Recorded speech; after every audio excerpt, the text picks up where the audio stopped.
Bendiciones a todos, bienvenidos a este resumen de la lección de Escuela Sabática, nuestra lección número 13, la resurrección de Moisés. Tu hermano y amigo Alexis Rodney contigo en este resumen de esta lección.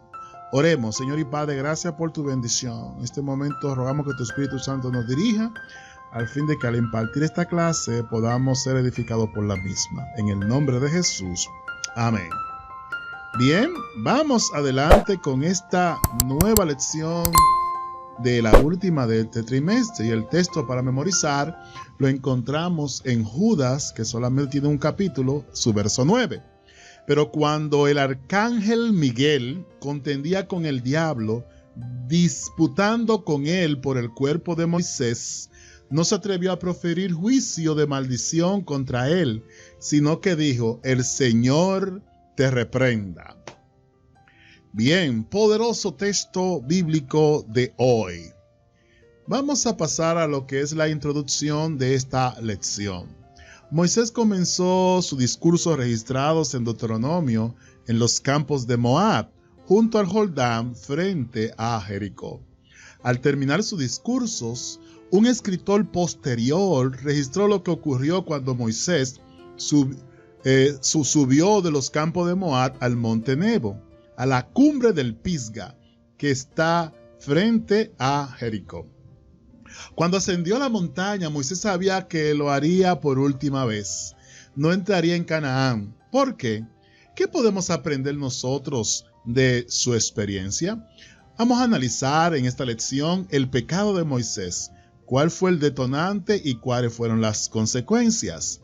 También analizaremos la muerte de Moisés, la resurrección de Moisés y por último, la resurrección de los redimidos. Empecemos con el primer punto, el pecado de Moisés. El libro de Números, capítulo 20, verso 5, declara: ¿y por qué nos has hecho subir de Egipto para traernos a este mal lugar? No es lugar de sementera, de higueras, de viñas, ni de granadas, ni aún de agua para beber. ¡Wow! Estas fueron las acusaciones del pueblo de Israel contra Moisés. Podemos buscar una justificación al pecado de Moisés y Aarón. Bueno, aunque no hay una justificación para el pecado, pero podemos decir quizás cosas que motivaron al mismo. Estaban de duelo por la muerte de su hermana. Según el libro de Números, capítulo 20, verso 1, María había muerto. Número 2, en el mismo capítulo, en el verso 5, le acusaron de no haber cumplido sus promesas. Aunque ellos no habían prometido nada, sino las promesas las había hecho ¿quién? La había hecho Dios. Habían perdido ya la cuenta de cuántas veces se habían rebelado contra ellos, muchas veces se habían rebelado. Inicialmente, como en otras ocasiones, reaccionaron con humildad, refiriéndose a Aarón y a Moisés, y buscaron la dirección divina. En el Número capítulo 20, verso 6, buscaron la dirección de Dios para poder responderle al pueblo, siguiendo las instrucciones de Dios. Llevaron al pueblo a la roca. Ahora bien, pero algo falló. Se dejaron llevar por su ira. Se pusieron en lugar de Dios, como si en ellos hubiese algún tipo de poder. Según Números capítulo 20, verso 10, Dios le dice que le hablara a la roca, ellos golpearon la roca 2 veces. Es lo que ocurre cuando dejamos de mirar a Dios y nos miramos a nosotros mismos, o cuando la carga de la dirección o de las cosas que hacemos la cargamos nosotros solos y no le damos parte al Señor, y puede suceder eso. Así que este fue el detonante del pecado, posible detonante del pecado de Moisés. Estaba de luto, estaba bajo presión de acusación, ya era algo recurrente y la paciencia la perdió. Bien, ahora, ¿cuáles fueron las consecuencias? Número capítulo 20, verso 12 dice: y Jehová dijo a Moisés y a Aarón: por cuanto no creísteis en mí para santificarme delante de los hijos de Israel, por tanto no meteréis esta congregación en la tierra que les he dado. Vamos que las consecuencias y el castigo La orden era clara: hablar a la roca, según número 28. La roca, que es Jesús, 1 Corintios, capítulo 10, verso 4, ya había sido golpeada en Éxodo 17:6. No era necesario que se la golpease de nuevo, según Hebreos 9:28 y 1 de Pedro 3:18. Ahora bien, a pesar de toda la confianza en Dios que había ejercido durante 40 años, Moisés no creyó. Hubo un momento en el que dudó.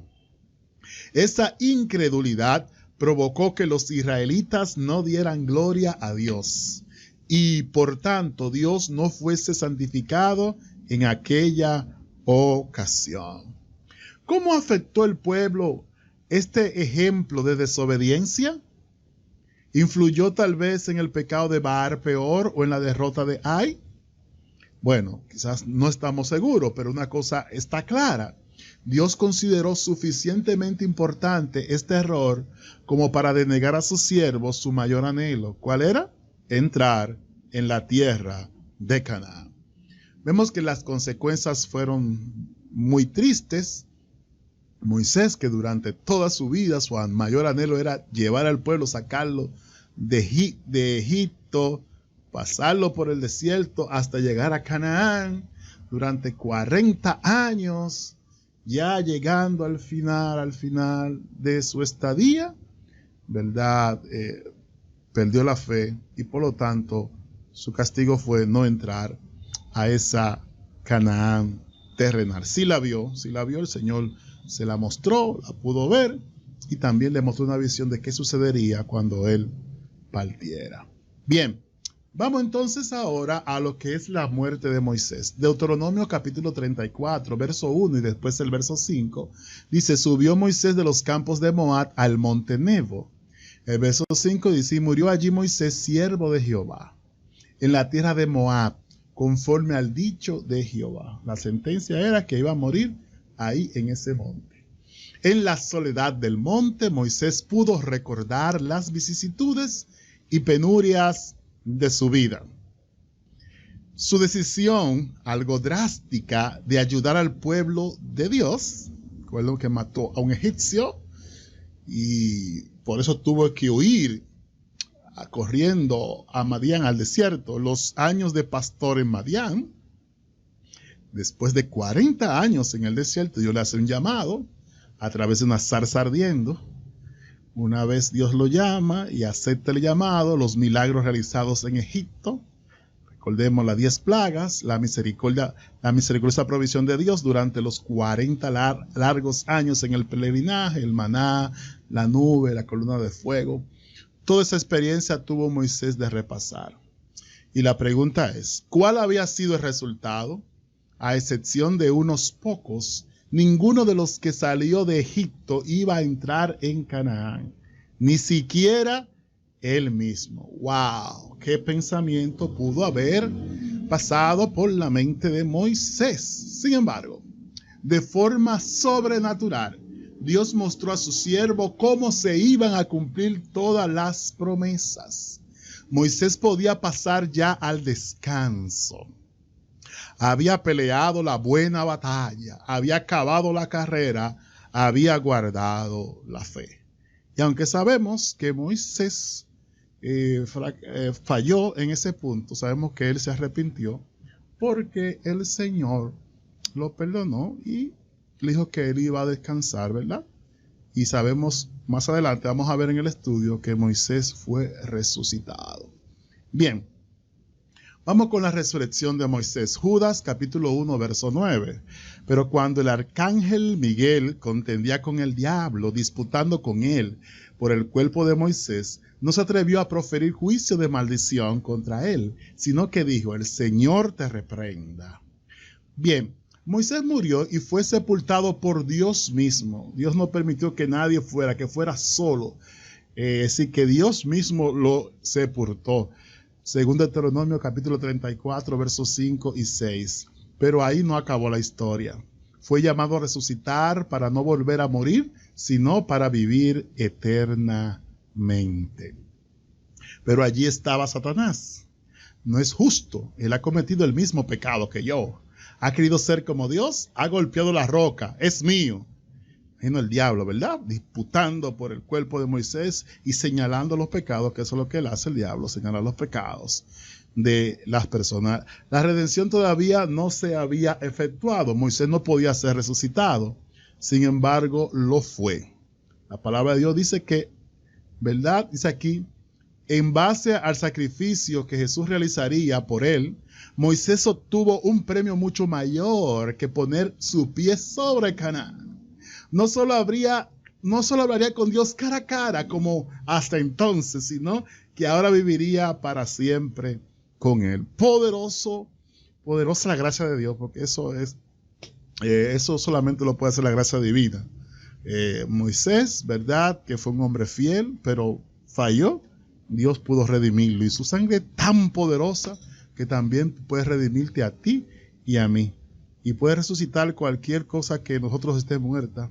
Dios por su poder puede hacer que eso resucite. Así que confía en el Señor en este momento y pide que Él, las cosas que hay, ya sea en tu familia, en tu hogar, en tu relación, en tu trabajo, en tus negocios, en tus finanzas, Dios la pueda resucitar para honra y gloria de su nombre.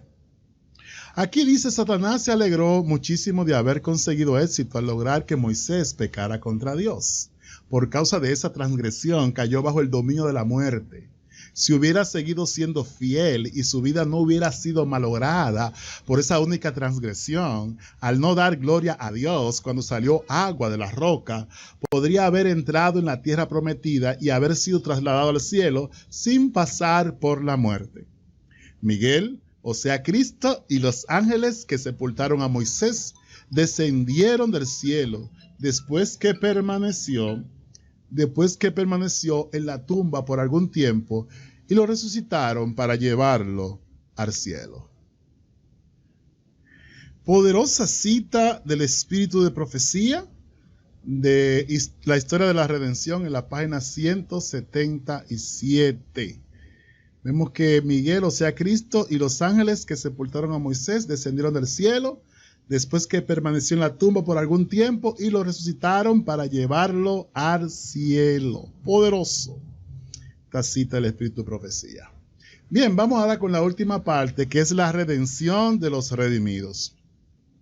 Primera de Corintios, capítulo 15, verso 52, dice, en un momento, en un abrir y cerrar de ojos, a la final trompeta, porque se tocará la trompeta y los muertos serán resucitados incorruptibles y nosotros seremos transformados.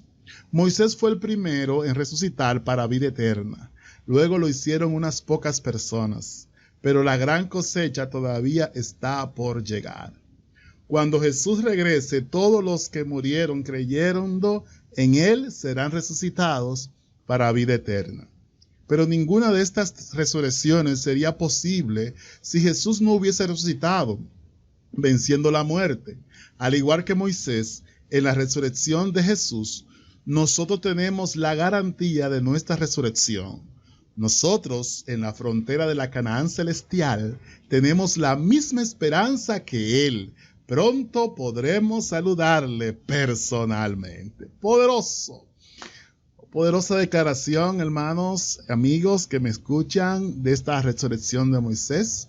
Muy pronto podremos ver a nuestros seres queridos que han fallecido, a los que han muerto en Jesús. Muy pronto se tocará la trompeta y aquellos que murieron en Jesús serán resucitados. Creo que es un mensaje de esperanza en este mundo donde hay tanto dolor, tanta muerte. Mensaje selecto tomo 1, página 359 declara: el mismo poder que levantó a Cristo de los muertos, levantará su iglesia y la glorificará con Cristo. Como a su novia, por encima de todos los principados, por encima de todos los poderes, por encima de todo nombre que se nombra, no solo en este mundo, sino también en los atrios celestiales. El mundo de arriba, la victoria de los santos que duermen será gloriosa en la mañana de la resurrección. Poderoso.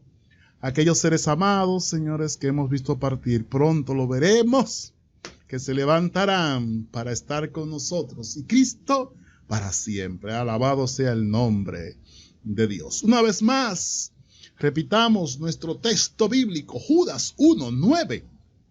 Pero cuando el arcángel Miguel contendía con el diablo, disputando con él por el cuerpo de Moisés, no se atrevió a proferir juicio de maldición contra él, sino que dijo: el Señor te reprende. Y en este momento decimos: el Señor reprende al enemigo. Nosotros que hemos creído en la palabra de Dios y que estamos enfrentando momentos difíciles, declaramos, ¿verdad?, que el Señor reprende al enemigo y nosotros crezca la esperanza del pronto regreso de nuestro Señor y Salvador Jesucristo. Maranata, Cristo viene.